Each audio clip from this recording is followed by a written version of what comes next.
What really defines a life? Is it the dreams we manage to achieve? Or is it maybe the sacrifices we make for others? Today, we're going to dive into Path of Lucas by Suzanne Belfoy. It's this incredibly powerful story about one man's journey through unbelievable loss and the strength of love that helps him endure it all. The entire novel really hinges on this single, desperate act of love. Just picture this. A father, Lucas, is sitting at the bedside of his daughter, Lucy, who's in a coma. In the cold, quiet hospital room, he has this one last hope. That maybe, just maybe, the sound of his voice can be a lifeline. So he begins to tell her the only story he has left, his own. Cry when you're happy. When you're sad, fight it. Now, this simple phrase, it isn't just a line in the book. It's the core philosophy that basically defines Lucas. It's a mantra that's going to be tested again and again and again by a life that's just filled with incredible joy and absolutely devastating sorrow. So, how did they end up in this heartbreaking situation? Well, the story doesn't waste any time. It throws us right into the middle of the crisis that gets this whole thing started. It starts like so many tragedies do, on a perfectly normal day. Lucy is on a familiar 2-hour drive to go see her father, Lucas. It's a trip she's made 100 times before, But she has no idea that this time, she's not going to make it. She's about halfway there, and then the world just vanishes. A thick white fog rolls in out of nowhere, completely swallowing the road. Her visibility drops to basically zero. So she does what any of us would do. Eases her foot off the gas, grips the steering wheel a little tighter, and then a sudden burst of light. 2 headlights just cut through that dense fog, appearing out of nowhere. And the worst part? They're in her lane. They're coming right at her. She has a split second, that's it. She yanks the wheel hard to the right, and she avoids the other car, but she loses all control. Her whole world just explodes into this chaos of spinning metal and shattering glass, and it all ends with the deafening sound of her car slamming into a utility pole. A passerby finds her, unresponsive. She's rushed to the hospital, and the diagnosis is it's brutal. Severe head trauma. She's in a deep coma, and the doctors have to deliver the words every family prays they never hear. There's very little hope. And it's right there, in that place of utter despair, that Lucas's own journey begins. Not as a farmer, not as a mechanic, but as a storyteller, fueled by nothing but a father's incredible, unwavering love. Surrounded by the quiet hums and beeps of the machines keeping his daughter alive, Lucas makes this profound choice. He's going to tell her their family story, his life, her mother's life, but he's going to tell it like a novel, talking about Lucas and Isabel. He's just clinging to this one sliver of hope that somewhere, deep down, she'll recognize the characters and know that it's her story too. And so, his story begins. Lucas takes us all the way back to 1956, to a time when he was just a young man and the road ahead of him seemed like it was straight and clear. Or, at least he thought it was.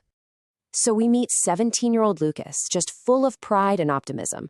At this point in his life, his whole world revolves around one thing, this gleaming red 1949 Studebaker. And it's more than just a car to him. It's a symbol of his freedom, of the future he's planning to build for himself. But that future takes a very sudden, very unexpected turn.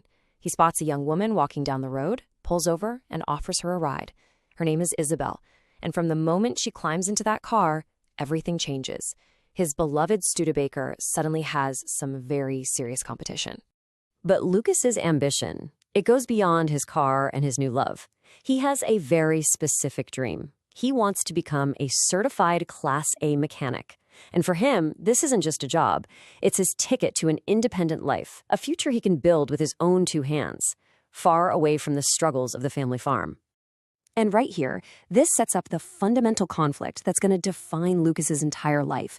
It's this constant tug of war. On one side, you've got his personal dream, working at the garage, financial freedom, pursuing his passion. And on the other side, there's his duty, helping his father, saving the struggling family farm, and the massive weight of that responsibility. And he makes a choice. He's just 1 year away from getting his mechanic certificate. 1 year, when his father calls. The farm is on the very brink of bankruptcy. Without a second thought, Lucas walks away from the garage, from his certification, from his dream, all to save his family. It's his first great sacrifice, and it really sets the pattern for the rest of his life. And that decision, it kind of sets a precedent for a life that's defined by putting others first, a life that's going to be relentlessly tested by an almost unbearable amount of loss. Those sacrifices he makes are just compounded by a lifetime of grief.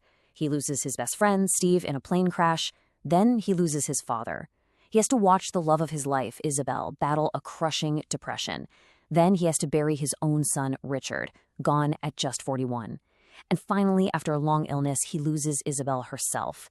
It is just one devastating blow after another. And all of this whole life, brings us right back to the present, back to the hospital room. Lucas has just finished his story, having relived every single triumph and every single tragedy for his silent audience of one. He finishes his story, his voice just kind of trails off into the quiet of the room. And then something changes. A faint pressure. He feels Lucy's hand squeeze his. She heard him. After all this time, she's responding. And in that one tiny movement, there's a whole universe of hope. He is overjoyed, you can imagine. Lucas stands up to go find the family, to share this incredible news. But as he steps out into the hallway, a sharp, sudden pain just rips through his chest. He stumbles and collapses right there on the floor. In his final moments, he feels himself leaving his body, being drawn toward this bright, warm light. And standing there, in that light, is Isabel, as beautiful as the day he first met her, smiling and reaching out her hand for him. His long, hard journey is finally over. He's home. And so the path of Lucas leaves us with this really profound question. He never became a certified mechanic. He never achieved that youthful dream, but he saved his family. He loved fiercely, and in the end, his story brought his daughter back from the brink. So, what is the true measure of a life? Is it the dreams we manage to fulfill? Or is it the love we give along the way? That's the story of his journey, and maybe the true meaning of endurance.